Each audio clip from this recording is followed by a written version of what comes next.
All right, thank you everyone for joining us, and here is Chef Dave. Hey, welcome to Wednesday, right? Hey, today we're gonna do some summertime fun. I'm gonna do a paella, what do you call it, spinach and blueberry salad, and some peach cobbler. Okay, so we're gonna start this puppy off a little bit, just kind of keep it going. And then we're gonna have about 15 or 20 minutes of downtime because it takes a little bit of time for the stuff to cook. So anybody got some good jokes they can share? Remember, it's being recorded. If not, I got a few things I can share with you on the other side. The first thing we're gonna start off and get into our cooking is our paella.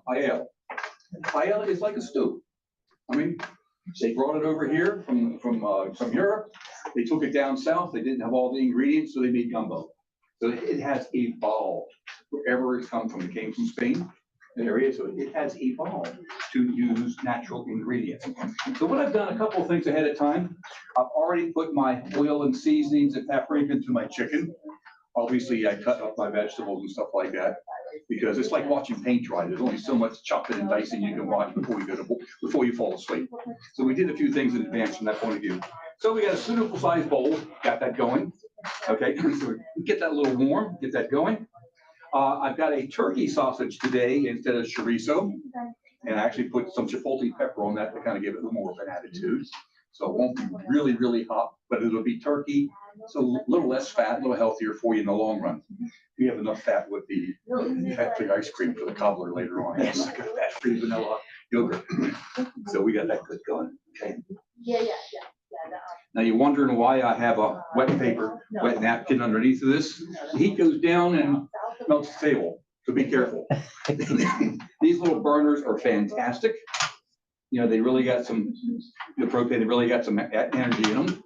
So we're gonna start this off, okay? We're gonna go a little off sequence.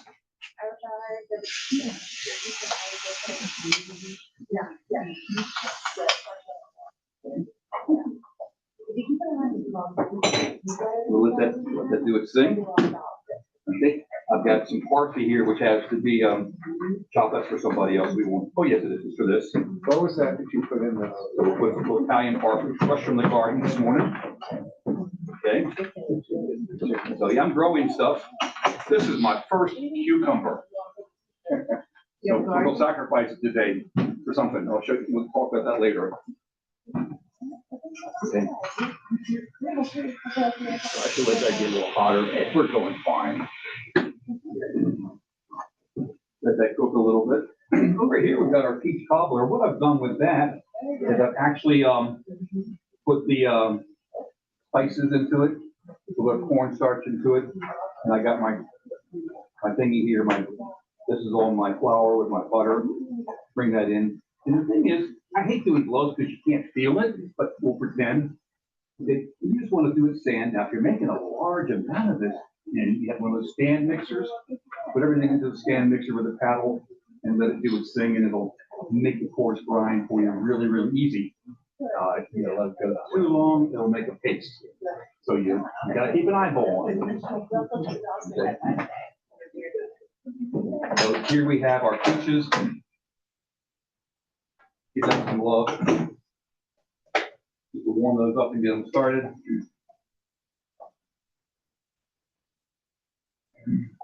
Another thing you have to do in advance is you want to get your saffron going. If you take your saffron and put it in to your product straight away, you'll get yellow polka dots throughout. That's something some people forget about sometimes. So they don't do that. So I've got that in the back. I put my saffron in my chicken stock, and that's going. So the bay leaf. I always remember I had a chef. The guy was a bit of I won't say asshole. That's not a nice thing to say. He would put 3 bay leaves into a cooking container and tell the cooks, oh, there's 4 bay leaves in there. You got to get them out. Well, I learned a long time ago not to trust him.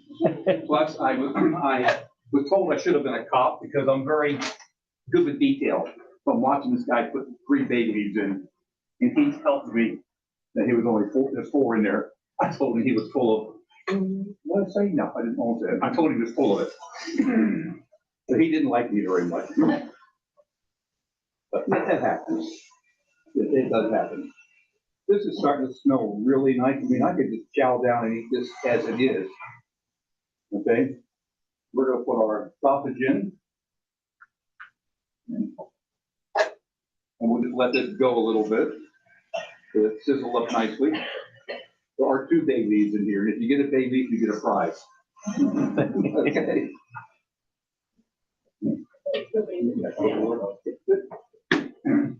Put some more oil in there.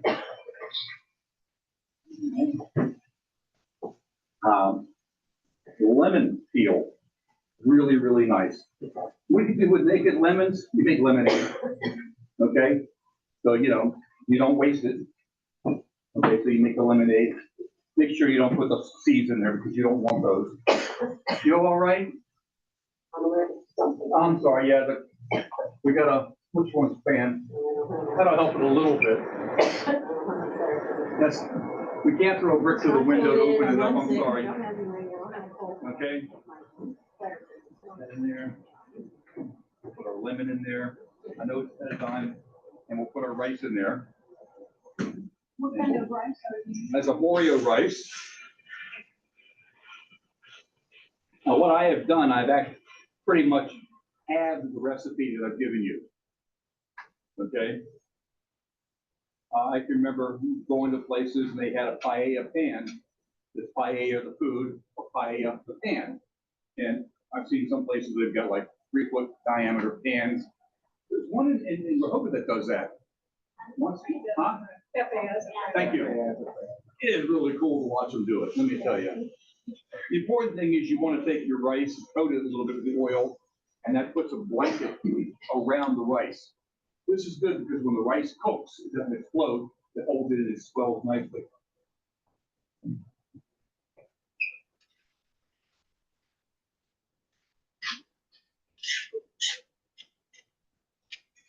Okay, all the juice is coming out from your peaches back here, okay? I got more too. Huh? I got more too. Okay. You see our beautiful yellow stock? That's your pan, Markley. Okay. And we'll just bring this to the boil. Now, there's, you know, some people say, well, they got rice, I got to keep stirring it. Don't. Get it going, bring it to the simmer, and turn it down and forget about it. Okay? And what I'll do to save room, because I get clumsy and may knock it off, I'll put it on the back burner during a few minutes. Bringing this up to temperature here. All right, as soon as that comes to a simmer, then we'll finish. I'm gonna add our water into here and make our loose dough. Whatever the recipe says, don't put all the water in at one time. Wait a little bit, be patient, okay? And this really messes up the gloves, but that's okay. And you see, I'm not beating it up hard, I'm just kind of like folding it in amongst itself. Okay. Now in here, you've got sugar, brown sugar, baking powder, and a little pinch of salt. Okay, and it sticks terribly to your gloves. Okay, I hate this stuff.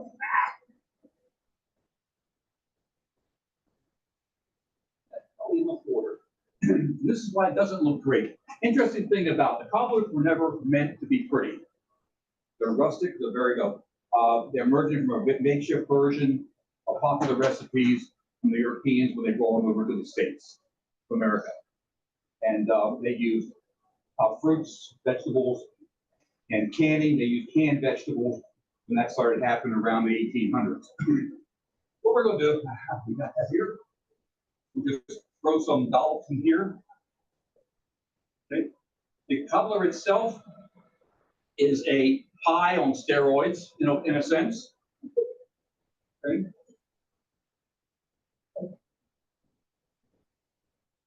Yeah, it's not real pretty looking, I'll guarantee it.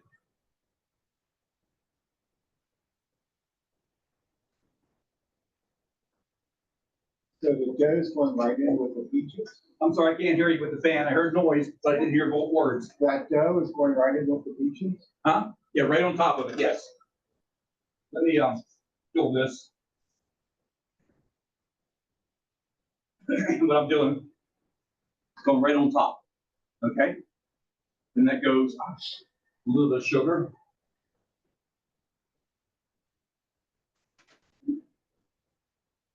Cinnamon sugar. Then that goes into the oven. And that was good for the eyebrows. That's okay. Okay, we're simmering over here. So what I'm gonna do, I'm gonna bring this over here now. Just let it take care of itself. Just simmer gently.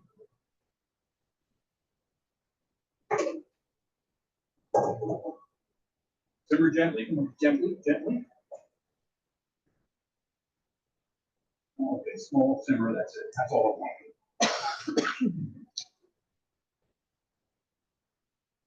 This is actually saffron we brought back from Egypt from the beginning of the year. It traveled a long ways. Hey, why not? Okay, let it simmer for a little bit. Then you put your shrimp in.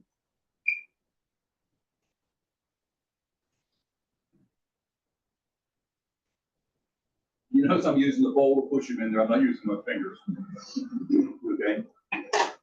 And you might want to correct your seasoning just a little bit.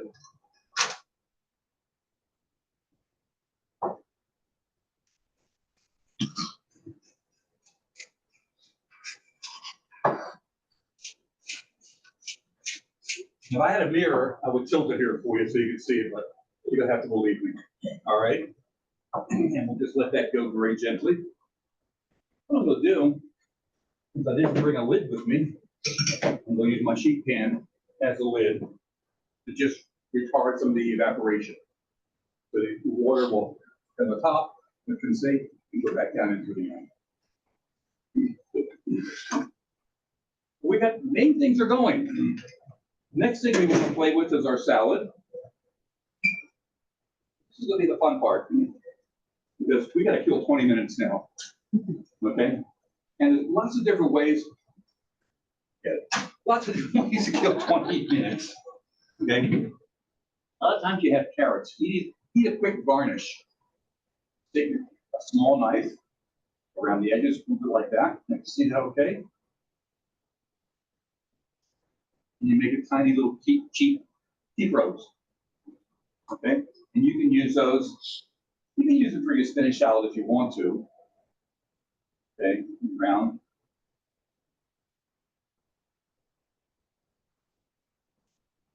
Right? It's just a very inexpensive, fast garnish that you can do. You can do the same thing with a cucumber. Cucumber you get a little more technical with. Let's cut off the end, and we'll just bring down. Okay. And this is the hard part, is you come around the inside of it and cut out what you don't want, and that'll leave you some petals. Okay. And you can do it different ways. And again, on the outside.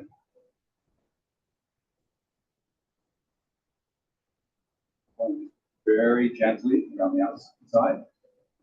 This one will get a couple layers too.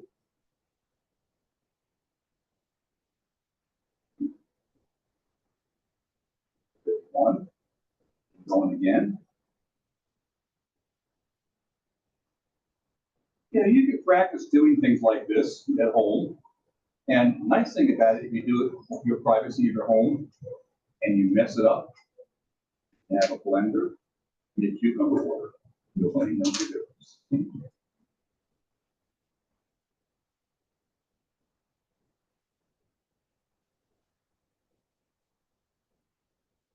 So you have another type of flour that you can use for a garnish. And you can use the same thing in the rest of it as well. Apples are a nice thing to play with as well, when you have some time, because you can make little roses, little animals out of them, like swans. Cut off the base, okay, and let's do apple wing. The edge here, wing.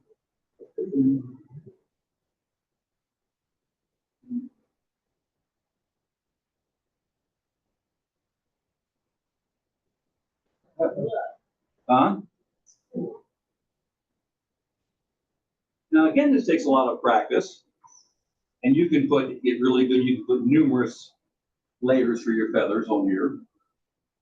Okay. And then if you mess it up, you put it into a pan, cook it down, and make applesauce. This, this here.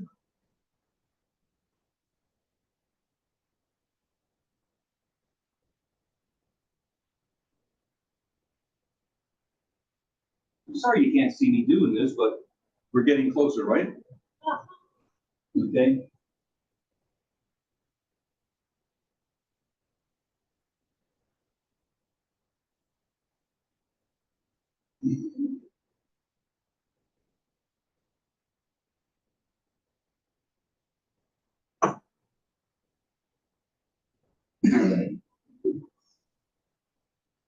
So there you have a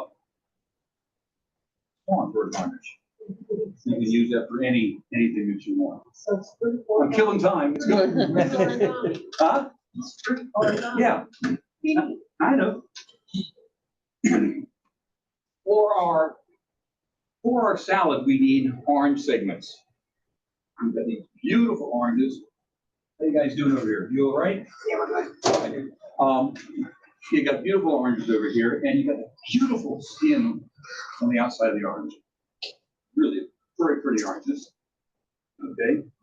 And so what I'm going to do, I'm going to actually wash and forgot to take that off. Actually, go take the zest off. Okay, and then I'm going to take a simple syrup, equal parts of water, equal part of sugar. Bring it to the boil. So, turn on. There we go. Bring it to the boil. So I don't want to waste all this orange peel. And this, I do this at home too. And I've got a little container at home with candied orange peel, which works out really nice for me. I can leave them whole like this, or I can, or not. And I just gently cook them. Cook them about 15 or so minutes. Stir with a knife, stir right, I like, okay. Okay, then we'll take this here off. Off.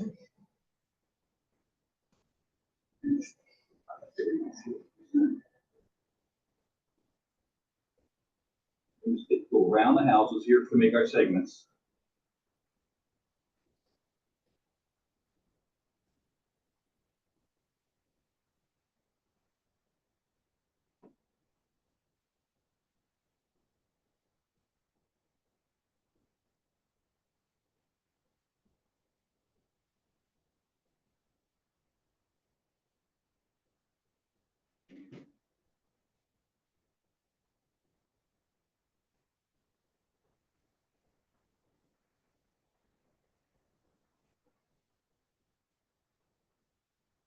You got juice in here, don't waste it. Okay? For your dressing, for your spinach salad. You need a couple drops, not too many.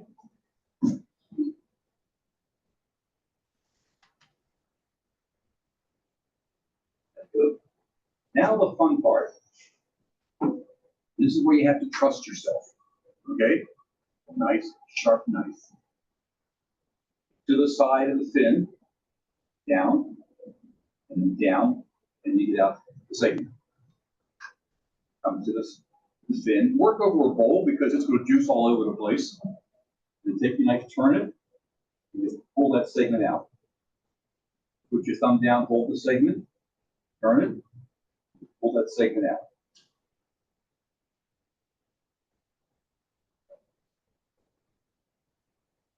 Personally, I don't like the pit, bitter. And this works really nice. Most places you go to when they have fruit salad and stuff, will just take the oranges and cut them up. And you got the stuff in your mouth. Okay, what do I do with it? You getting the pits in there? Huh? Are you getting the pits? Yeah. Sometimes the seeds come with it, sometimes they don't.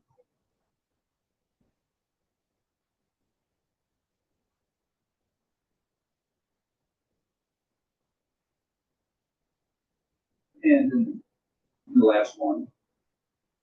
Sometimes the last one doesn't work as good, so you gotta manually pull it apart. But then, all that juice, waste not, want not. And personally, I find that the oranges are much more user-friendly to eat this way. Meanwhile, over here, our orange zest is cooking down. It's gonna take about 15 or 20 minutes. Then you let it cool. A lot of times what I'll do is I'll take the orange segments and roll them in fresh sugar, put them on a sheet tray and let them dry out completely. And then when they're completely bone dry, put them into an airtight container and they'll last a couple of months. And you can use them for, for garnishes. Old fashioned.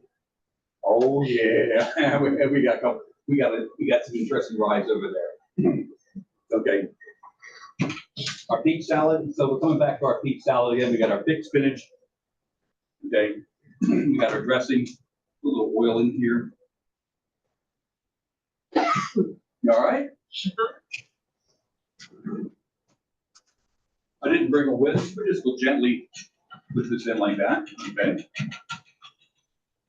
Just to make a very quick emulsion.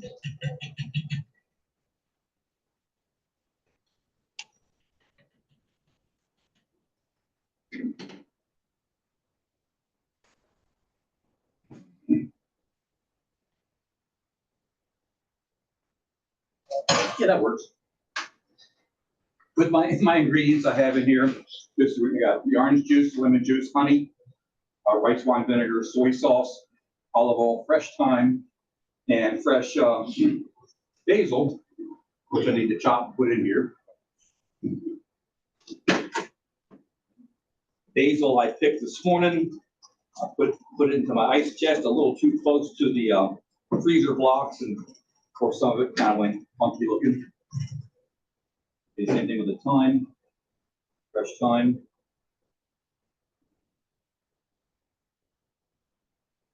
See, you grab it and you just pull it down, and all the leaves will come off. Really nice and easy.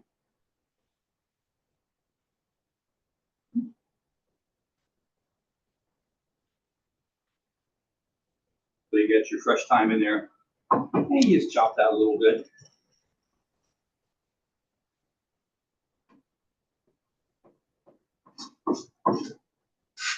Now the profile of your dressing is completely changed because you got your fresh herbs in there. Basil is really easy to grow with time. I got some chives as well. It kind of fell into my hand. I'm going to take a couple of chives just to give that little interesting background flavor. Put some very finely diced chives in there. That's not on your recipe. You can add it if you want to. Okay. Just put some little chive in there.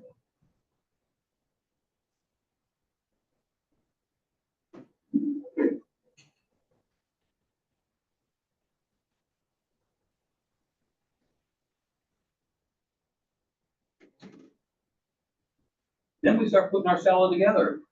This is the hard part. Yeah. We got with eyes closed. Okay, tomatoes.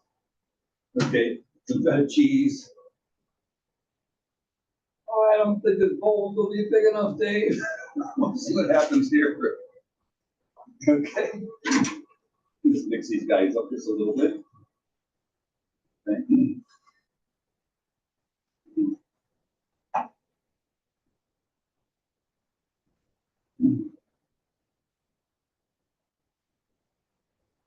Now you got your seeds. Optional, I like them because it gives you a nice crunch when you're in there. Put more blueberries in there. All the seeds. Hmm? Just all the seeds. Well, a lot of seeds. Pumpkin seeds. And a little bit more feta.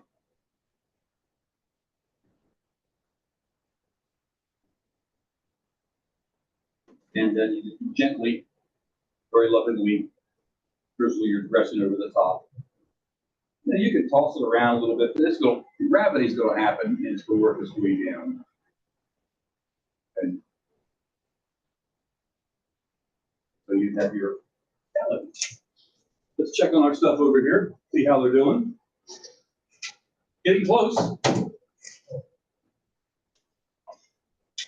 Still got a ways to go. These guys in here. Oh, it's right, it's not a good, it's not nice looking, but it's okay. So. Yeah. I still got a few minutes to go. Good.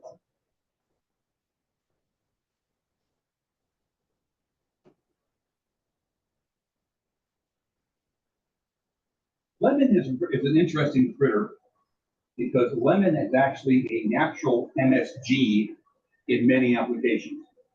A tiny amount of lemon juice, the acidity that's in there will help open up your taste buds, and actually you will receive the flavors better. All citrus is like that. Lemon, because it's a little sharper, will do it a little better. Now, too much, it's going to taste like lemonade. Just the right amount, just a little bit here and there helps to bring out those flavors, which is nice. This is still cooking down. Okay, we'll let that go. That's going home for my old fashions. Yeah. Okay. There we go. I think we're there, sir. Option sauce for those who want it. Our salad.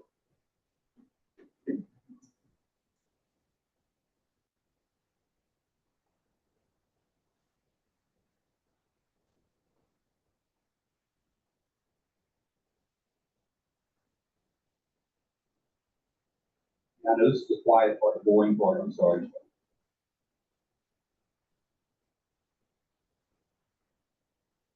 You got a really nice summertime salad, very fresh. Now, all your ingredients and everything, you can make ahead of time, refrigerate them. If you mix the dressing onto the salad, in about 3 hours, you're gonna have yourself a mushy mess. Don't do that. Don't go there.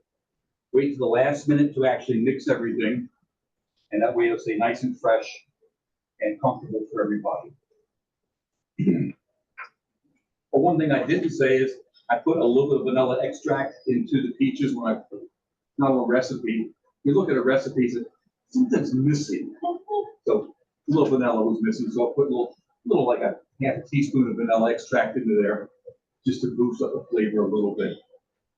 Works out nice. I've actually had some people put fresh basil into their peach cobbler. That's an interesting flavor. Okay, basil is very good. You can use it for sweet or savory. Doesn't always have to be savory. Just a little bit goes a long way. It gives another layer, a profile layer of flavor, which makes it fun and exciting. You know, you can always say, "Oh, parsley." Hey, the herbs, the soft herbs are better. You know, basil's nice, oregano's nice. Use them. Use them, don't use them. Have fun with it. Okay, how we do? This is still not quite there yet. It could be a few more minutes. Any questions, please? Yes. How do you know that's not ready yet? I'm sorry, what? How do you know the paella is not ready yet? Because I can see the rice. It's still, the rice does not look cooked. The rice is translucent. I'll show it to you. Okay. Do you still have liquid? So you're trying to trick me to grab this with a claw, aren't you? Do you still have liquid? Huh? Do you still have liquid? Yes, I still have liquid. Okay. So the rice is still pretty firm. You can hear it crunchy still. Still a little ways to go. Okay, I'll leave the lid off now. That doesn't smell bad. It's not far. Another 3 or 4 minutes and it should be good when the liquid comes down. We'll kick it up just a little bit so it boils a little faster. And in here, I don't use pot holders. I like using side towels. It's just one extra thing to have to wash in it.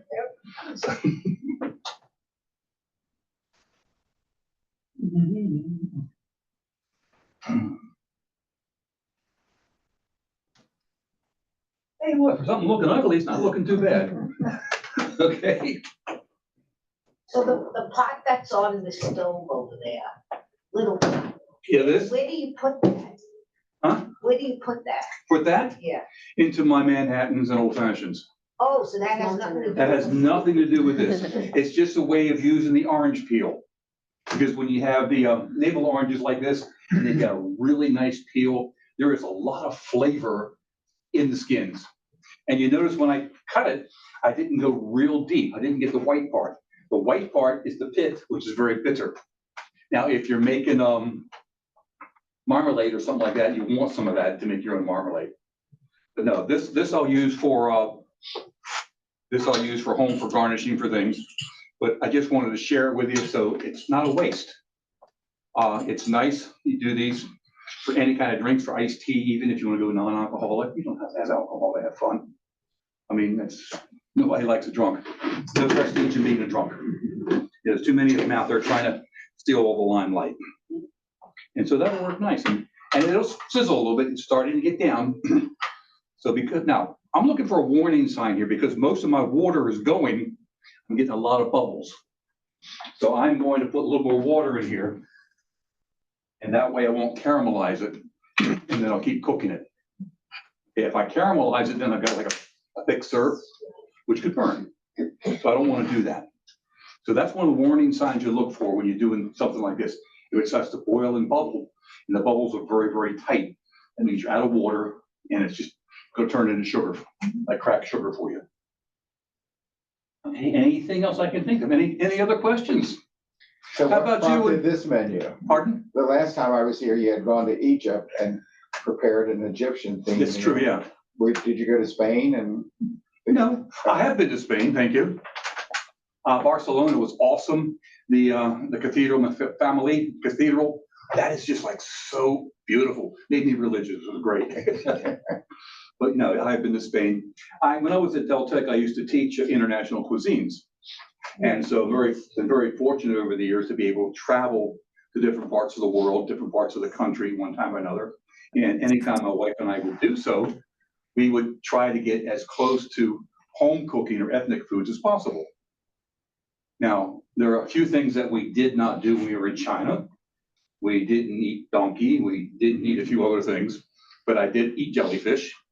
I did eat 100-year eggs, but I only ate things that were sanctioned by the tour people. We were with Viking, I believe it was. They said, okay, this is safe.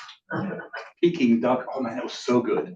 I'm not gonna try and make it, but so I learned things, and then I shared those recipes with my students. I did a whole Spanish recipe for a week of international cooking with my students. We talked about the philosophy, the history of the country, the philosophy of the food, and the recipes, how they adapted to those philosophies and the environment. And after a while, everybody figured out, different parts of the country have different foods, but I mean, the desert has a lot of brown and tan foods. Think about it.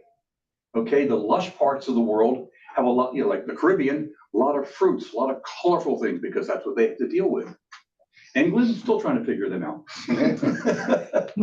Okay, no, they've got excellent cuisine there now. That's where I received my culinary training, actually, in England. Worked with some excellent European chefs when I was in college over there. But every country is different. They use the ingredients. In our country, it's good. We were talking earlier about cooking different things. I said, prime rib, how do you do a prime rib, Dave, Chef Dave? I said, well, lightly salt and pepper the outside of it, put it into a preheated 450-degree oven for like 10 minutes, and then turn it down to 275 and forget about it for 3 hours. Mhm. Now that 450-degree on the outside will seal the outside of the prime rib, seal in the juices, and then you bring it down the temperature, then it cooks slowly. Now, if you cook something like that fast, the proteins denature and they shrivel up. Any meat cooks, it shrinks, right? Well, that's the proteins. Settle up. With a prime rib, the idea is to cook it. It's a tough muscle. You cook it slowly. Same thing with a chicken. Taking a leaf out of the country cooking down in the Carolinas. They'll start their chickens off at 450 degrees. First of all, they'll wash them, they'll salt them, and wash it off and everything, and season them with their seasons. Put some orange peel and lemon peel on the inside of it. Then 450-degree oven for about 20 minutes. Then turn it down to 300 degrees and forget about it. The outside of the chicken will be nicely sealed and crisp. The inside will be delicate and moist. Trust me, For, it works. for skirt steak, you wouldn't do the same thing as you would with prime rib, right? Because I'm it's sorry? thinner. For skirt Skirt steak, you wouldn't do the same thing as prime rib, right? In a sense, I would, yeah. What I would do when you're cooking steak, it's always good to have a really high heat, so you seal the outside, and then you can turn it down afterwards, yes. Okay, If I thanks. was doing a roast tenderloin or a roast sirloin, I would sear the outside of it, hot oven, and then turn it way down and let it go and let it finish off. Okay, thanks. My pleasure. Hope you try it. Let me know how it works out. But you know, Okay. when you understand the science of cooking, a lot of these things will come through to not haunt you, but compliment you. You understand how proteins denature, how they cook. Then you have that concept of making it tender. If you cook a prime rib really fast, I'm sorry, it's just gonna knot up and it's gonna be tough as old bullets. You know, shoe leather. It'll be shoe leather quality. All foods will, if you cook them too fast, too long. So just seal the outside, keep the juices in, and then turn it down and let it take care of itself, and it works out really, really good. It can take care of itself. I think we're ready over here. Are we ready? Yes, we are. Got a little bit of liquid left, which is what you want. Okay.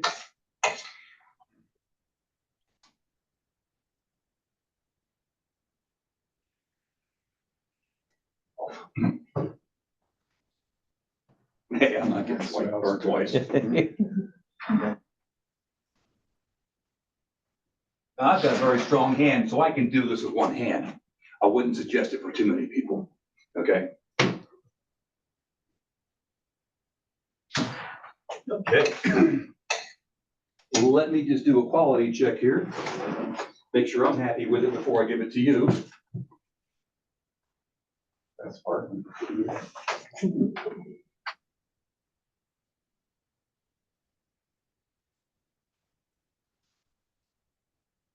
Damn, I want to double dip, I better not. Okay, the rice still has it's a little al dente, which is good. Okay, it's not mush, but it has some life to it. How are we gonna do this? We're gonna serve family style, I guess? Up to you if you wanted to Up to plate you. out 9 or We'll do yeah, family style, I mean, yeah. I think we have just enough that we can squeeze around the table, or I can pull up that other table. Actually, I could move stuff here and everybody can come up with their plate and we can do family style. Okay, That'll work. let me do it that way.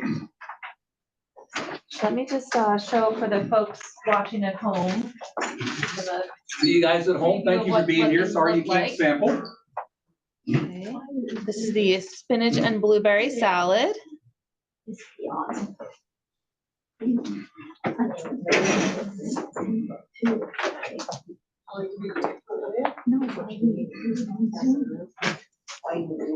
And can you show them? Oh. Right there. And take.